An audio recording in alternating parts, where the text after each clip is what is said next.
Tudo tranquilo, pessoal? Então é o seguinte, ó, vamos falar um pouquinho sobre cinemática escalar, mais uma revisão aí do que a gente já viu para refrescar um pouco a memória. Vamos ver como que a gente vai, como é que a gente pode ajudar aí nessa revisão. Então a gente começa com conceitos lá anteriormente, né, falando, nós sempre começamos com a tal da cinemática escalar, e aí vocês vão lembrar muito bem que a tal da cinemática escalar, ela está associada a duas palavras que são importantes para caramba para nós, que é o movimento, então cinemático está associado aí a movimento, né? Movimento. E, obviamente, aquilo que não está em movimento está em quê? Então, aí também é importante que a gente, esses dois conceitos aqui, definem, ou iniciam a tal da cinemática. Então, é o repouso. Então, a gente sempre leva em consideração esses dois estados cinemáticos, o movimento e o repouso. Agora, lembram como que a gente definia esses dois? Será que eu estou em movimento? Será que estou em repouso? O que permite me dizer se eu estou em movimento ou estou em repouso? Lembrando, esses dois aspectos estão associados a aquela velha e boa resposta, né? É o nosso depende.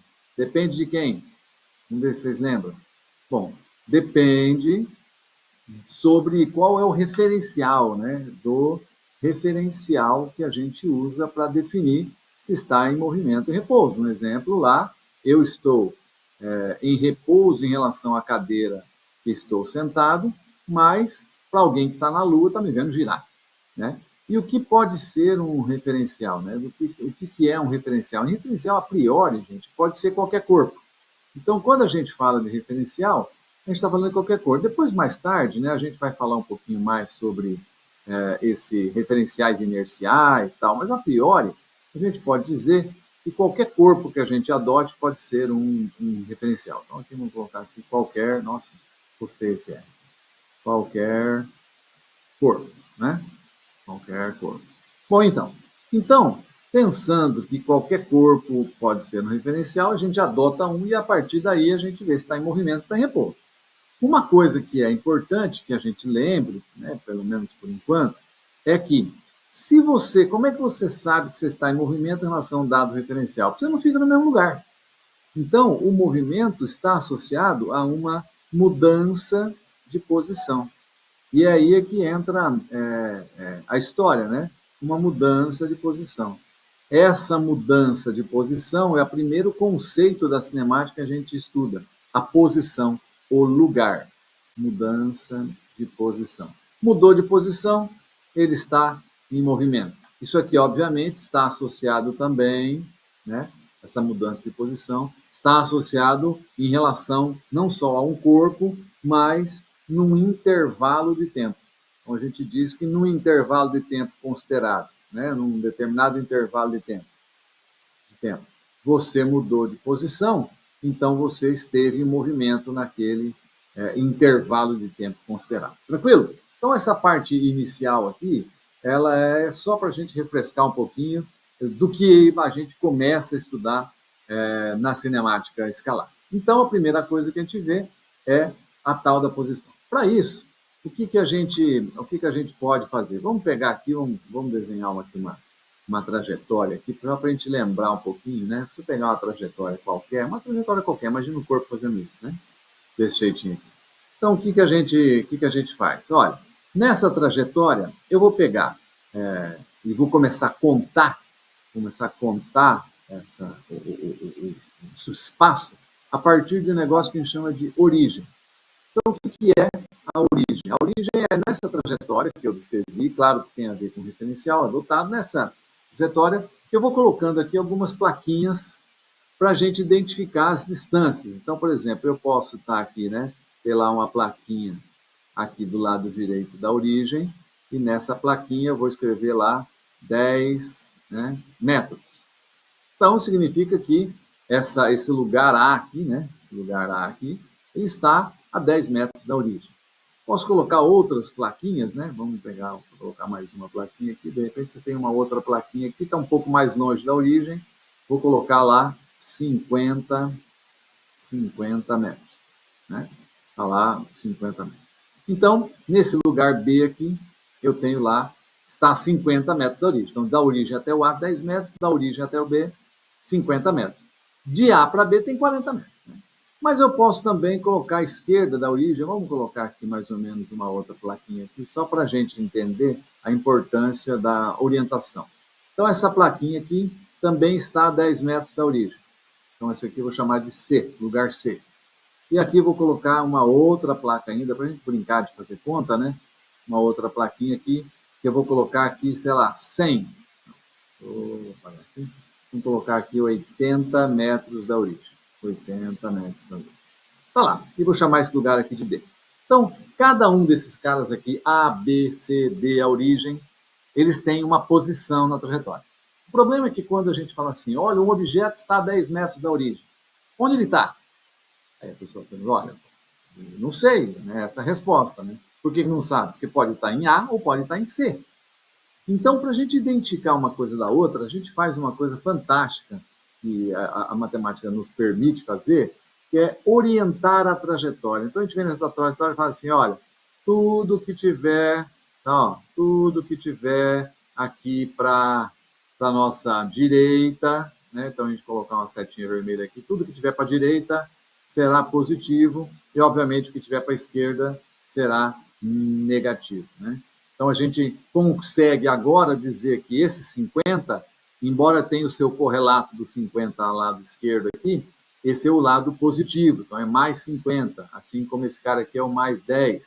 Esse aqui já é o menos 10, esse aqui já é o menos 80. Então, com isso, a gente consegue mostrar, né, quais eram as posições, né, o que são, quais as posições descritas nessa trajetória.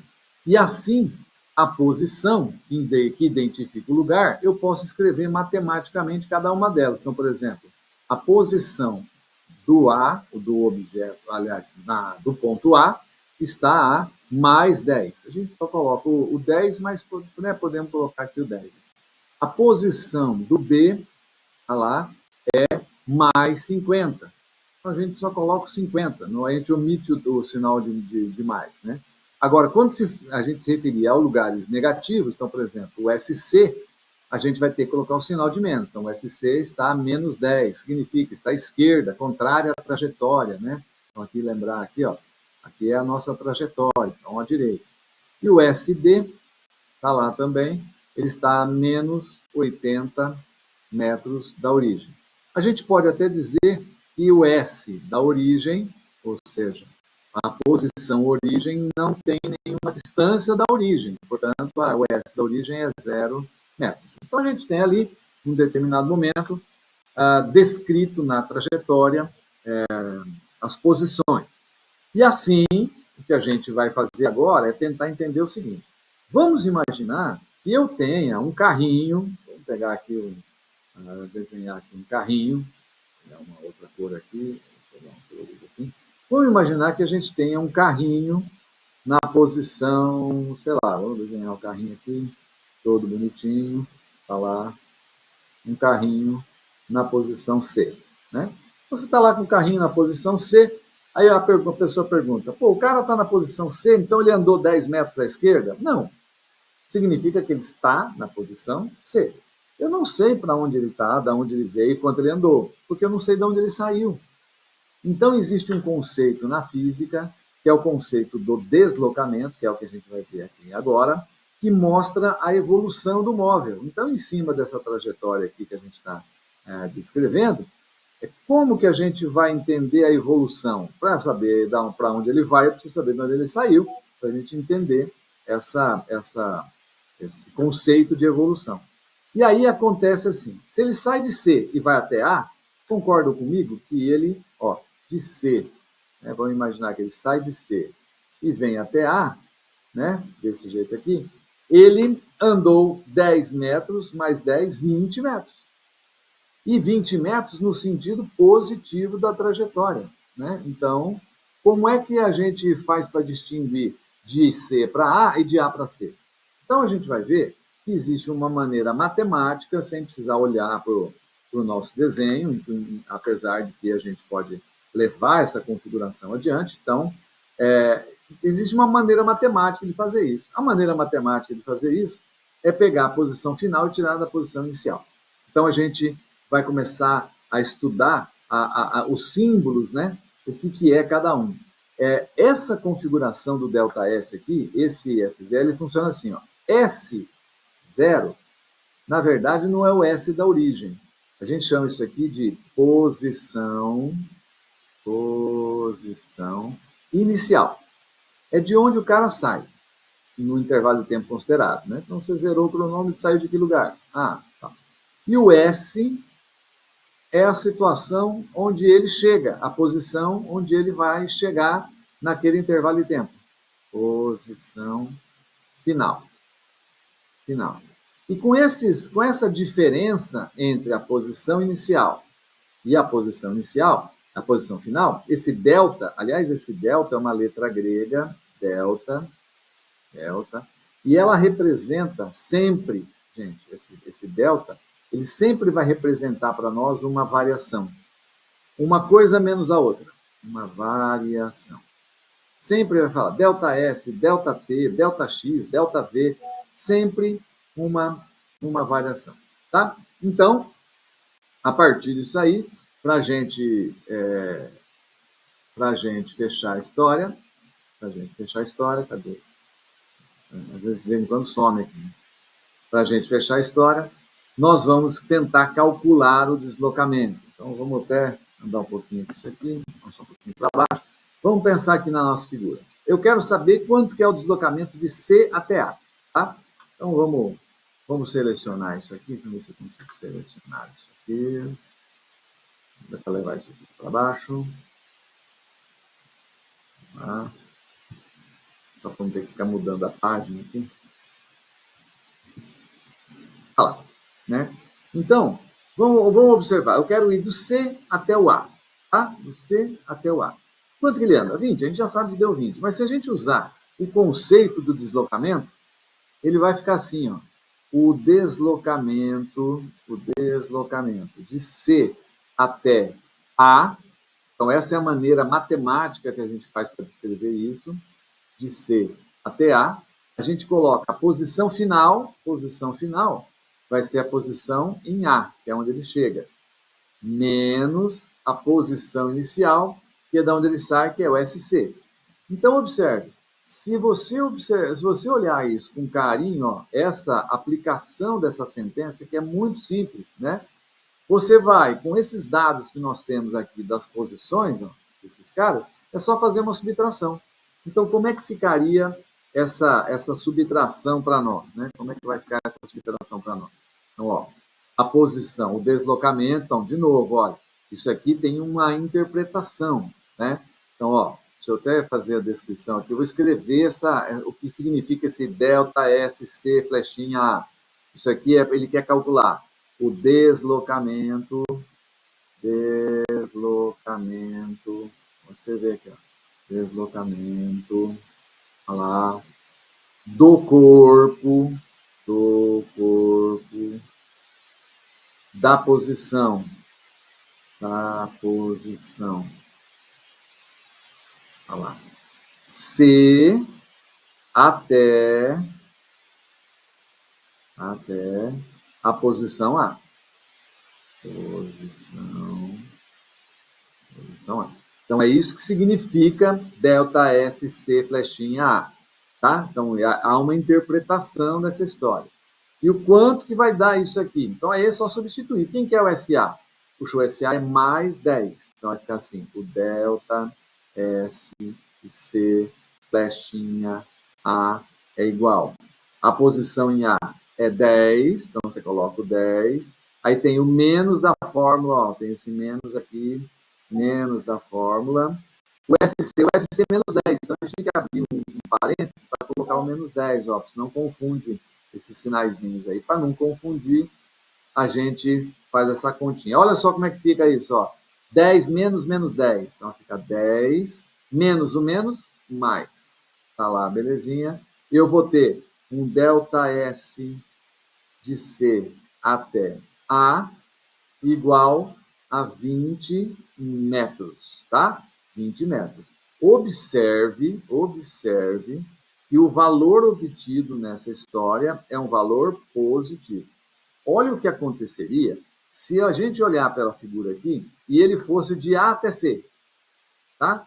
Se ele fosse de A até C, o que aconteceria? Bom, eu calcularia da mesma forma. Então, vamos colocar lá.